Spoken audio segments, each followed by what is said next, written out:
लातूरमधल्या नामांकित आरसीसी क्लासचा संचालक शिवराज मोटेगावकरवर सीबीआयनं गुन्हा दाखल करून त्याला अटक केली आहे। मोटेगावकरला आज दिल्लीत सीबीआय कोर्टात हजर करण्यात आलं।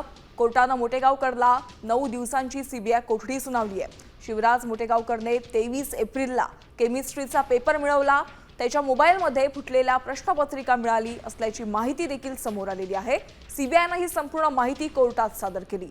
पुण्यात काल मोटेगावकरची 11 तास चौकशी करण्यात आली। त्यानंतर आज त्याला ताब्यात घेत अटकेची कारवाई करण्यात आलेली आहे आणि आता मोटेगावकरला 9 दिवसांची सीबीआय कोठडी सुनावण्यात आली आहे। आपण पाहतोय शिवराज मोटेगावकरला आता 9 दिवसांची सीबीआय कोठडी सुनावण्यात आलेली आहे। नीट पेपरफुटी प्रकरणात एक मोठी अपडेट म्हणावी लागेल।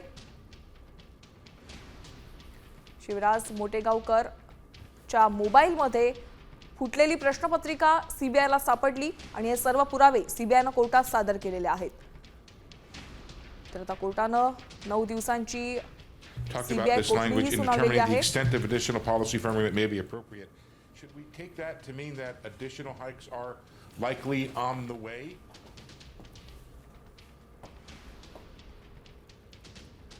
तर सीबीआयच्या वकिलांनी कोर्टात काय युक्तिवाद केला पाहूयात ग्राफिक्सच्या माध्यमातून।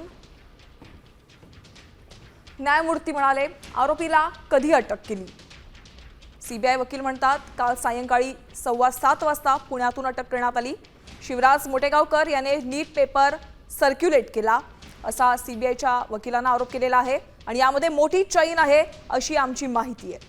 त्या सगळ्यांची लिंक तपासायची आहे। सोबत आरोपी कोचिंग क्लास चालवत आहे आणि त्याचं नाव आरसीसी कोचिंग क्लास असं आहे। आरोपी पीव्ही कुलकर्णी हा मोटेगावकरच्या संपर्कात होता। कुलकर्णी केमिस्ट्री पेपर सेट करायचा